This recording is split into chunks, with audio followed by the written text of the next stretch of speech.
Hello student, मैं मोइनुद्दीन एक बार फिर से आपका एमडीएस क्लासेस में स्वागत करता हूं। आज हम क्लास 10 की जो रियल नंबर चल रही है उसकी मिसेलेनियस एक्सरसाइज यानी विविधमाला पढ़ेंगे। विविधमाला में भी हम मिसेलेनियस एक्सरसाइज यानी विविधमाला में भी हम पहला क्वेश्चन ले रहे हैं। पहला क्वेश्चन में आपसे कहा है कि sum of the power of a prime factor of a 196। तो 196 का फैक्टर कीजिए और फैक्टर करने के बाद में उनके फैक्टर की पावर का सम करना है, पावर का योग करना है। तो 196 का अगर हम फैक्टर करेंगे ये, तो इसमें 2 से भाग देंगे तो ये 98 आएगा, 2 से भाग देंगे तो ये 49 आएगा, 49 को 7 से डिवाइड करेंगे तो 7 और 7 को 7 से डिवाइड करेंगे तो 1 आएगा। इस प्रकार से आपके 196 की जो फैक्टर हो जाएंगे ये 2 स्क्वायर और 7 स्क्वायर होगा। ये आपने फैक्टर कर लिया, मगर इसमें पूछा है सम ऑफ द पावर यानी घातों का योग याद करना है। प्राइम फैक्टर यानी आभाज्य संख्याओं के घातों का योग। आभाज्य संख्याओं के घातों का योग क्या होगा? 2 + 2 4, यानी 2 इसकी घात 2 है, इसकी घात 2 है तो 2 + 2 4। तो इसका आंसर हो गया सी। अब क्वेश्चन नंबर 2। क्वेश्चन नंबर 2 में आपसे कहा है 2 में if 2 numbers are written in the form of m, इसमें m लिखा हुआ है p q cube and n लिखा हुआ है आपके p क्यूब और q स्क्वायर लिखा हुआ है। Then HCF of m and where p q, आपको इसके HCF लेना है, m और n के HCF लेना है। वेयर p एंड q ये प्राइम नंबर हैं।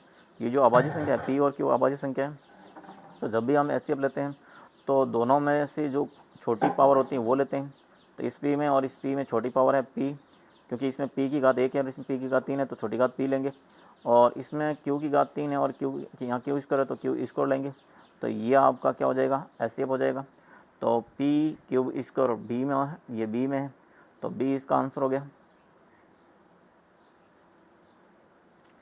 अब क्वेश्चन नंबर 3 में HCF 95 एंड 152, आपको 95 का और 152 के HCF निकालने हैं। HCF निकालेंगे तो इसे फैक्टर करो। ये आपके पहले तो 95 का फैक्टर करेंगे तो ये 5 से डिवाइड किया तो 1 एंड 9, और ये 19 से डिवाइड किया तो 1 आ गया। इस प्रकार से जो 95 के जो फैक्टर होंगे वो 5 × 91 नहीं 5 × 19 हो जाएगा। और अब हम 152 के भी प्राइम फैक्टर करेंगे तो 2 से डिवाइड किया तो हो गया ये 14 और 1 6 दिन 12 76। 2 से किया तो ये हो गया 3 और 8 38। फिर 2 से डिवाइड किया तो ये हो जाएगा आपके 1 एंड 9, और 19 से डिवाइड किया तो ये हो जाएगा। इस प्रकार से आपके 95 के तो जो फैक्टर होंगे वो 5 × 19 होंगे, और 152 के जो फैक्टर होंगे 2 × 2 × 2 यानी 2 क्यूब × 19 यानी 2 क्यूब × 19 हो जाएंगे। अब आपको क्या निकालना है?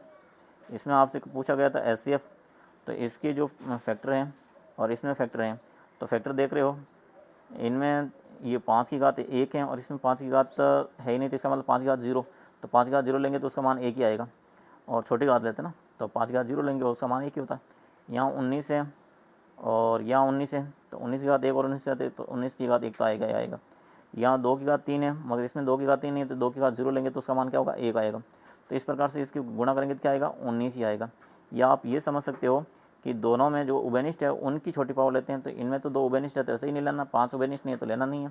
19 और यही कॉमन है, 19 और 19 कॉमन है तो कॉमन में हमें छोटी घात लेनी, तो 19 इसका क्या हो गया? HCF हो गया। क्वेश्चन नंबर 4, इसमें आपको प्रोडक्ट ऑफ 2 इंटीजर नंबर 1080 दे रखा है और दियर HCF दे रखा है 30 और LCM निकालना है आपको, यानी 2 संख्याओं का गुणा दे रखा है, HCF दे रखा है और LCM ज्ञात करना है। तो आपको पता है कि प्रोडक्ट ऑफ 2 नंबर किसके इक्वल होता है? प्रोडक्ट ऑफ नंबर होता है वो इक्वल होता है LCM इंटू HCF। तो ये चीज़ दे रखी है और ये दे रखी है, तो आप क्या करो? LCM ज्ञात करना है। तो इसमें आप क्या करो? इसका HCF का भाग दे दीजिए तो LCM आ जाएगा। तो इसमें आपको क्या करना है? इसका भाग देना। तो आपके LCM आ जाएगा 1080 में अगर मैं 30 से डिवाइड करूँ तो 0 से 0 कैंसिल हो जाएगा, ये 3 और 6 36, ये आपका आंसर हो जाएगा।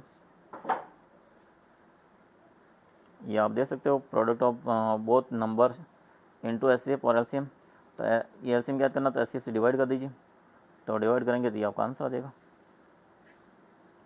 क्वेश्चन नंबर 5 देखिए। क्वेश्चन नंबर 5 में ये decimal expansion of A number, ये नंबर दे रखा है, विल बी, इसका जो हम डेसिमल यानी दशमलव प्रसार करते हैं तो क्या ये टर्मिनेटिंग आएगा, नॉन टर्मिनेटिंग रिपीटिंग आएगा, या आपके terminating and non terminating both, या फिर आपके नॉन ऑफ रेशनल, यानी आपको इसमें शांत दशमलव आएगा या अशांत दशमलव आएगा जो रिपीट हो रहा है, या शांत और अशांत दोनों आएंगे, या ये नॉन रेशनल कोई प्रमेय संख्या नहीं आएगी। तो अब देखिए कि हमने से पहले पढ़ रखा है कि इसके जो डिनोमिनेटर में अगर 2 की पावर और 5 की पावर फैक्टर में हो और उसके साथ में कोई भी हो तो भी वो क्या रहेगा, टर्मिनेटिंग रहेगा। तो इसका आंसर क्या रहेगा आपके, ए आंसर, टर्मिनेटिंग यानी शांत दशमलव। क्वेश्चन नंबर 6 में आपसे in the decimal expansion of a rational number, ये आपके कोई रेशनल नंबर दे रखा है, इसकी एग्जैक्ट फॉर्म यहाँ देख सकते हो, ये इस प्रकार से दे रखा है 2 स्क्वायर इंटू 5 क्यूब है, ये इस रूप में दे रखा है। तो आपको पूछा क्या है, आपसे पूछा गया है कि after how many digit decimal will and, यानी डेसिमल कब एंड होगा वो बताना आपको। तो ये जो गिवन है ये, इसमें आपके 2 स्क्वायर और 5 क्यूब है, तो आपको क्या करना है, इसमें नीचे या तो 10 आना चाहिए या 1000 आना चाहिए या 10,000 आना चाहिए, ऐसे जीरो माना और एक जीरो माना चाहिए। तो इसको ऐसा कन्वर्ट करने के लिए यहाँ 5 की घात 3 है और ये 2 की घात भी स्क्वायर है, तो मैं 2 से ऊपर नीचे गुणा कर दूँ ताकि ये 2 की घात 3 हो जाए और 5 की घात 3 बराबर हो जाए। तो मैं 2 ऊपर भी 2, इनको 2 से गुणा करूँगा तो वो हो जाएगा आपकी 86, नीचे 2 की घात 3 हो जाएगा, यहाँ पे भी 2 की घात 3 और 5 की घात 3 हो जाएगा, और ऊपर तो हो जाएगा 86 और नीचे 2, ये तो 3 3 है, इनको तो मैं ये कॉमन लिख दूंगा, और ये 10 की घात हो जाएगा 3, और 10 की घात 3 को 1000 लिखते हैं, तो 1000 लिखेंगे तो इस प्रकार से आपके यहाँ 1000 आ जाएगा, तो 1000 आ जाएगा 3 के बाद पॉइंट, तो ये आपके 1 2 और 3 के बाद पॉइंट। तो इस प्रकार से आप इसको डेसिमल में शो करेंगे, तो जो डेसिमल आएगा वो कितने डिजिट के बाद में आ रहा है, तो 3 डिजिट के बाद में आ रहा है, तो 3 डिजिट के बाद में, तो किसमें, सी ऑप्शन सही है। अब देखिए क्वेश्चन नंबर 7। क्वेश्चन नंबर 7 में आपसे पूछा गया है कि the list number which multiply by the root of 27, इससे रूट ऑफ 27 को अगर मैं किस नंबर से मल्टीप्लाई करूं तो गिव्स ए नेचुरल नंबर, जो कि हमें प्राकृतिक संख्या दे देगी। तो कौन सा नंबर होगा इनमें से, तो आपको पता है कि रूट ऑफ 27 को अगर मैं यहाँ रूट के अंदर ही 3 से मल्टीप्लाई करूँ तो ये हो जाता है 81, जिसका रूट होता है 9, तो ये नेचुरल नंबर आ जाता है। तो इसको किससे मल्टीप्लाई किया, क्योंकि रूट के अंदर मल्टीप्लाई किया, तो रूट ऑफ 3 से मल्टीप्लाई किया, तो इसका ऑप्शन क्या हो गया आपके, बी। अब देखिए क्वेश्चन नंबर 8। क्वेश्चन नंबर 8 में आपसे कहा है कि इफ़ एचसीएफ और LCM for 2 rational number the बराबर है, आपके एचसीएफ तथा एलसीएम फॉर 2 रेशनल नंबर, आप रेशनल नंबर के जो 2 एचसीएफ और एलसीएम इक्वल है, तो आपको क्या करना है, द नंबर शुड बी, तो नंबर कैसे होंगे, तो नंबर होंगे आपके या तो कंपोजिट होंगे या इक्वल होंगे या प्राइम होंगे या को प्राइम होंगे। को प्राइम तो नहीं होंगे, प्राइमरी भी नहीं होंगे, क्योंकि सहभाजी भी नहीं होंगे, भाज्य भी नहीं होंगे, और ये इक्वल, हाँ इक्वल होंगे। इक्वल इसलिए क्योंकि अगर संख्याओं की एचसीएफ और एलसीएम तभी भी बराबर होते हैं जब वो दोनों संख्या में समान हो, तो इसका आंसर हो गया आपकी बी। अब क्वेश्चन नंबर 9 देखते हैं।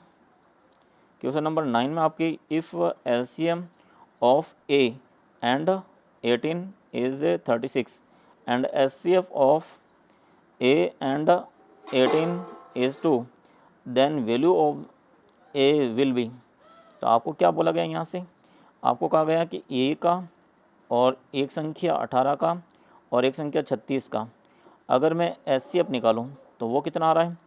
एचसीएफ आएगा वो यहाँ पे देर एस ए 18 और 36 का HCF of A and 18 is 2। तो इसमें आपको इफ़ एलसीएम ऑफ ए, तो ए का और 18 का, यानी ए संख्या तो है ए और दूसरी संख्या है 18, इनका जो एलसीएम है वो एलसीएम दे रखा है आपके 36, सॉरी यहाँ 36 दे रखा है, और 18 और इस ए का और इस 18 का जो आपके एचसीएफ दे रखा है, एचसीएफ है वो 2 है। तो ये तो एचसीएफ हो गया। तो इसका मतलब ये दो संख्या दे रखी हैं, ए इंटू ए और 18, और ये एचसीएफ दे रखा 2 और एलसीएम दे रखा 36। तो हम फॉर्मूला यूज़ कर लेंगे कौन सा, the product of two integer number equal to HCF into LCM, यानी दो संख्या को गुणा होगा बराबर होगा एलसीएम तथा एचसीएफ के गुणनफल के बराबर होगा। तो इसमें वो फॉर्मूला लगाएंगे। तो यहाँ पे एलसीएम इंटू एचसीएफ वो आ जाएगा आपके product of two integer number. तो यहाँ पे एचसीएफ तो हो गया था आपके कितना, एचसीएफ तो हो गया 2 इंटू 36 और संख्या ए इंटू 18। तो ए की वैल्यू पूछी गई, तो 18 से इधर भाग दे दीजिए। तो 18 एक 18 दून 2 बार कर गया, तो 2 दून 4, ये 4, ए की वैल्यू आ गई वो 4 आ गई, डी।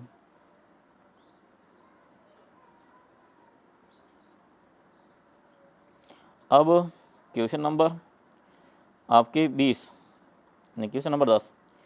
क्वेश्चन नंबर 10 में आपके if n is a natural number then unit digit in, आपको कहा गया है कि n एक प्राकृतिक संख्या है, तो और अगर उसमें n का वैल्यू अगर 1 रखें, यूनिट डिजिट यानी 1 रखें, तो आपके 6 की पावर n माइनस 5 की पावर n की वैल्यू क्या होगी।